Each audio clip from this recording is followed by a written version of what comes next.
नमस्कार दोस्तों, आज हम एक बहुत ज़रूरी बात करेंगे। बहुत जगह जहाँ भी मैं जाता हूँ ये सवाल मुझे सुनने को मिलता है। इन्वेस्टमेंट्स में जो हम करते हैं, क्या हमें सलाह की ज़रूरत है? निश्चित रूप से। पर क्या हमें सलाहकार की ज़रूरत है? Do we need advisor? क्योंकि हमारा ये मानना है कि आज के ज़माने में जहाँ की विस्फोट हो गया, क्रांति हो गई कम्युनिकेशन की, इन्फॉर्मेशन की। कोई भी इन्फॉर्मेशन, कोई भी कम्युनिकेशन, कोई भी विचार, कोई भी सलाह आपसे दूर नहीं है, आपके हाथों में है, आपके स्मार्टफ़ोन पे है। क्या ऐसी स्थिति में एक एडवाइज़र की, एक सलाहकार की हमें ज़रूरत है। और सलाहकार अगर ज़रूरत है तो उसको कैसे चुना जाए?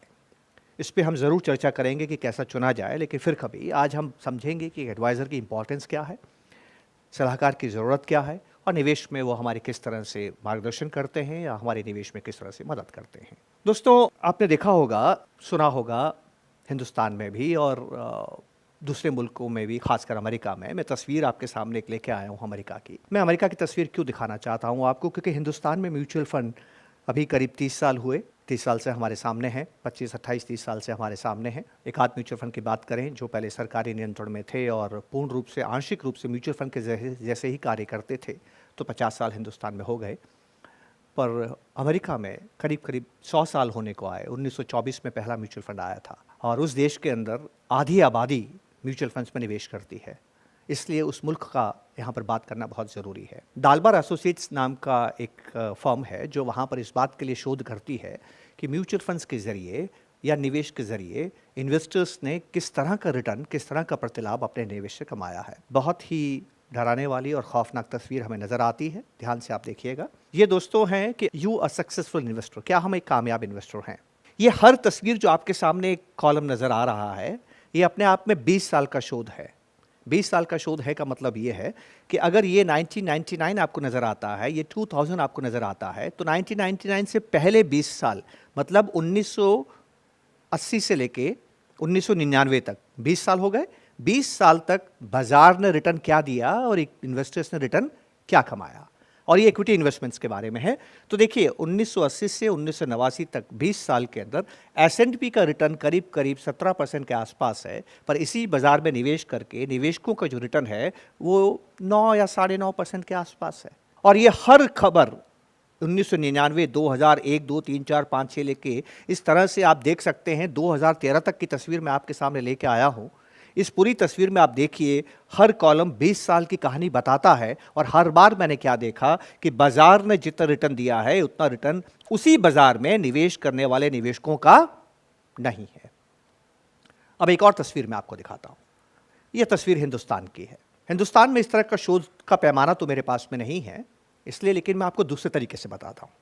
अब देखिए कि ये क्रिसिल की एक तस्वीर है जो बताती है कि हिंदुस्तान के इक्विटी डाइवर्सिफाइड म्यूचुअल फंड्स ने कैसा काम किया है, किस तरह का कार्य निष्पादन किया है।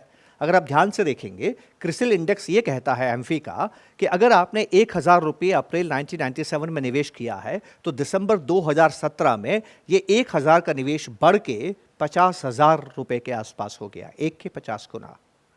ये औसत है सभी डाइवर्सिफाइड म्यूचुअल फंड्स का मिलके। ये अद्भुत बात है दोस्तों। पर दुखी करने वाली बात क्या है, इस तरह का रिटर्न कमाने वाले केवल 2% लोग हैं। बहुत से लोग इस यात्रा को पूर्ण नहीं करते हैं। क्या दिक्कत आती है, क्यों परेशानी आती है, हमने पहले भी बात की है, फिर हम बात करेंगे। फियर, ग्रीड, ईर्ष्या, जेलसी, एनवी, जिसके बारे में हमने बात की थी, डर, हमारी भावनाएं, ये तमाम चीज़ें ऐसी हैं जो हमें प्रभावित करती है निवेश के अंदर कुछ गलतियां करने के लिए। इन गलतियों से हमें कौन बचा सकता है? यहीं पर एडवाइज़र महत्वपूर्ण व्यक्ति के रूप में रोल अदा कर सकता है। ये हमारे सामने एक मिथ है, एक गलत भावना है कि एडवाइज़र का काम होता है हमें योजनाएं बताएं, अच्छी स्कीम बताएं, अच्छी टिप्स दें। ये उसका काम नहीं है। ये काम तो टीवी बखूबी कर सकता है, ये काम तो अखबार और मैगजीन्स बखूबी कर सकते हैं कि सबसे अच्छी योजना कौन सी है, सबसे अच्छी स्कीम कौन सी है। अब जानते हैं ऐसा क्यों होता है? बहुधा सारे इन्वेस्टर्स क्या बोलते हैं, सबसे अच्छी स्कीम बताओ यार, कहाँ पर इन्वेस्टमेंट करूँ, कोई अच्छी स्कीम तो बताओ, पैसा रखा है मेरे पास में, मैं निवेश करना चाहता हूँ। तो आइए देखिए होता क्या है। एक बहुत मज़ेदार बात देखिए मैं आपको बताता हूँ कि एडवाइज़र की ज़रूरत क्यों है और क्यों नहीं है। हम भावनाओं में काम करने वाला इंसान है, इंसान भावनाओं से प्रभावित होता है। मैंने कहीं पढ़ा था जो मैं आपके सामने लेके आया हूँ। यह है अमेरिकन मेडिकल एसोसिएशन का code of medical ethics opinion 8.19, और अमेरिकन मेडिकल एसोसिएशंस अपने मेंबर्स जो डॉक्टर होते हैं, उनके जो मेंबर डॉक्टर्स हैं, उनको ये सलाह देती है, physicians generally should not treat themselves और members of their immediate families. कुछ बात समझ में आई दोस्तों? अमेरिकन मेडिकल एसोसिएशन अपने मेंबर डॉक्टरों को ये सलाह देता है कि वो स्वयं अपने पारिवारिक सदस्यों, निकटतम परिवार के सदस्यों का इलाज न करे। एक पिता अपने पुत्र की सर्जरी नहीं करता है, एक पुत्र अपने पिता की सर्जरी नहीं करता है। ऐसा क्यों? क्या वो सर्जरी करना भूल जाता है? ऐसा नहीं है दोस्तों। लेकिन जब आप कोई चीज़ खुद पे लागू करते हैं तो भावनाओं से ओतप्रोत होते हैं, और जब भावनाएं आपके मन में आती है वो मन स्थिति को विचलित करती है, और जब मन स्थिति विचलित होती है तो फैसले गलत होने की संभावनाएं बढ़ जाती है। तो एडवाइज़र कौन होता है दोस्तों? एडवाइज़र वो होता है जो हमें हमसे बचाता है।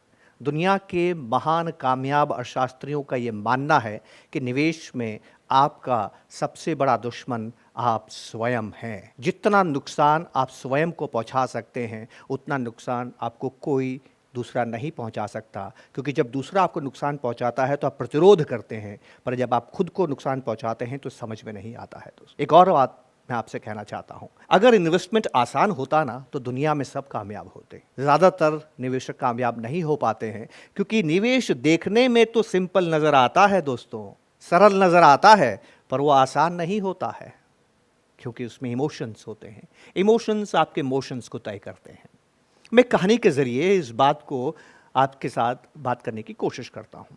एक और दुविधा है, बहुत से निवेशकों का ये मानना है कि फाइनेंशियल एडवाइज़र की ज़रूरत इसलिए नहीं है क्योंकि अखबार, मैगज़ीन, टीवी वगैरह वगैरह हमें बहुत सी इन्फॉर्मेशन देते हैं और उस इन्फॉर्मेशन के ज़रिए मैं अपना पैसा खुद संभाल सकता हूँ।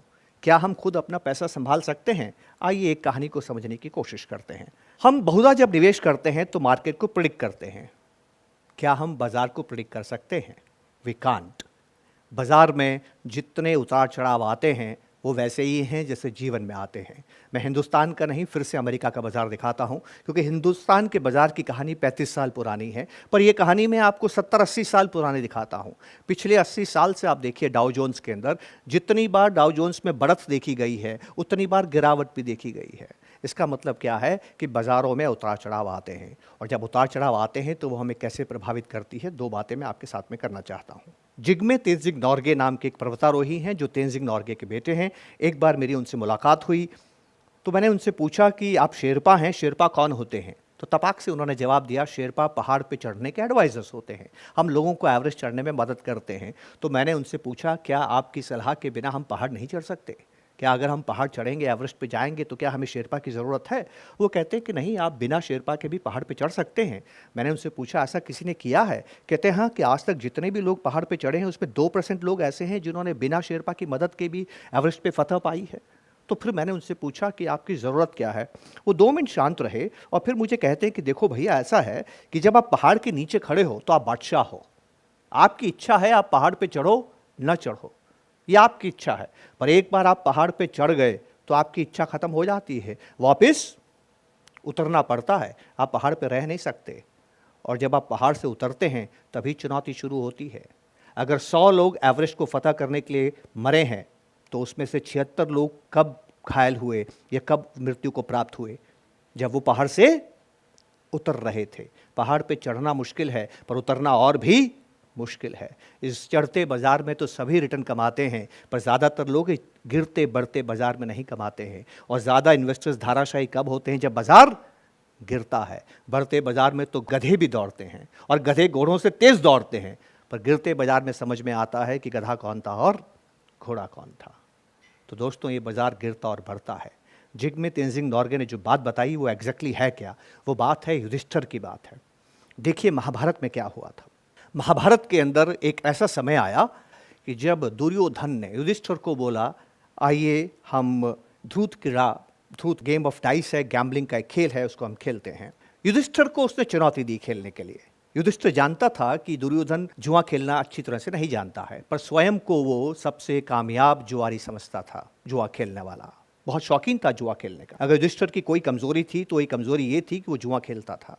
उसने चिंतन किया कि मुझे इस इनविटेशन को स्वीकार करना चाहिए कि नहीं स्वीकार करना चाहिए। जब आप सोचते हैं निवेश करना चाहिए कि नहीं करना चाहिए तो क्या सोचते हैं कि बाज़ार ऊपर जाएगा, बाजार नीचे जाएगा, मुझे नहीं मालूम ऊपर जाएगा कि नीचे जाएगा। ये 3 भावनाएं आपके मन में आती है। अगर आपके मन में ये भावना आएगी कि बाजार नीचे जाएगा तो आप निवेश नहीं करेंगे। अगर आपके मन में ये भावना आएगी कि आप निश्चित हैं तो इंतजार करेंगे। और अगर आपके मन में ये भावना आएगी कि बाजार ऊपर जाएगा तभी आप बाजार में निवेश करेंगे। तो जब दुर्योधन ने युधिष्ठिर को निमंत्रित किया तो उसके सामने 3 सवाल थे, खेलूं न खेलूं, खेलना चाहिए या नहीं खेलना चाहिए। अगर अनिश्चित होता तो निर्णय नहीं ले पाता, और अगर इस बात के लिए निश्चित होता कि वो हार जाएगा तो खेलता नहीं। उसने जब खेला तो क्या माना होगा कि वो जरूर जीतेगा। दोस्तों, इसको बोलते हैं ओवर कॉन्फिडेंस बायस। युधिष्ठिर को ऐसा प्रतीत हुआ कि वो बेहतर जुआ खेलना जानता है, वो दुनिया में जुआ खेलने का सबसे बढ़िया खिलाड़ी है, तो उसको घबराने की जरूरत नहीं है और वो जुआ खेल सकता है। वो निमंत्रण को स्वीकार करता है। दोस्तों, अद्भुत बात देखिए, आपने ये सोच के निवेश किया कि बाजार ऊपर जाएगा, पर आपके निवेश करने के बाद बाजार गिर गया, because you can't predict. Yudhishthir भी प्रिडिक्ट नहीं कर पाया। उसने सोचा वो जीतेगा, पर वो हारने लगा, और जब हारने लगा तो क्या हुआ?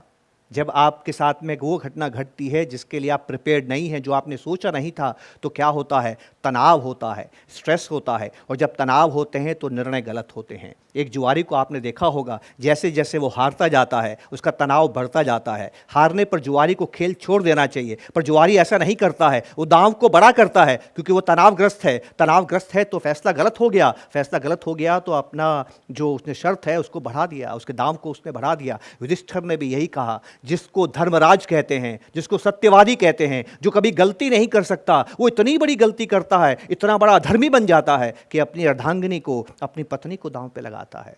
कोई कल्पना कर सकता था युधिष्ठिर ऐसा काम करेगा? क्यों करेगा? क्योंकि उसने प्रिपेयर नहीं किया था, वो तनावग्रस्त था। दोस्तों, युधिष्ठिर से इतनी बड़ी गलती क्यों हो गई? और कॉन्फिडेंस था कि मैं स्वयं में ही सब कुछ हूँ, मैं जुआ खेलना जानता हूँ, सबसे अच्छा जुआ खेलता हूँ। उसने एक महान गलती की जो दुर्योधन ने नहीं की। दुर्योधन खेलना नहीं जानता था, इसलिए अपने एडवाइज़र शकुनी को साथ लेके गया। अच्छा है, ख़राब है, कैसा भी एडवाइज़र है, उसको साथ लेके गया। पर आपने ध्यान से देखा होगा कि युधिष्ठिर बिना अपने सलाहकार के इस खेल को खेलने चला गया। कल्पना करें दोस्तों, अगर वहाँ कृष्ण होते जो पांडवों के सलाहकार थे, तो क्या ऐसा दृश्य बनता कि द्रौपदी को दांव पे लगाया जाता? महाभारत ही नहीं होती।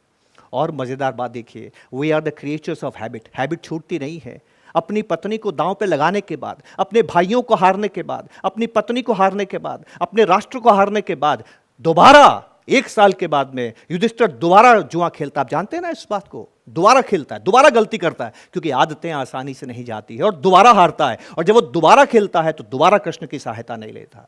2 बार ठोकरें खाने के बाद बात समझ में आती है, और जब बात समझ में आती है तो जब युद्ध होता है महाभारत का, तो इस कृष्ण को सलाहकार के रूप में अर्जुन हाथ जोड़ के साथ में लेके जाता है, और कृष्ण उसको विकल्प देते हैं, मेरी सेना ले जा या मुझे ले, मैं निहत्था रहूंगा, मैं युद्ध नहीं करूंगा। मज़ेदार बात देखिए दोस्तों, बहुत ही अद्भुत बात है दोस्तों। सेना, नारायणी सेना, जो कभी हारी नहीं थी, नारायणी सेना जिसकी बल पे आप कोई भी युद्ध जीत सकते थे, कौरव उसको ले गए।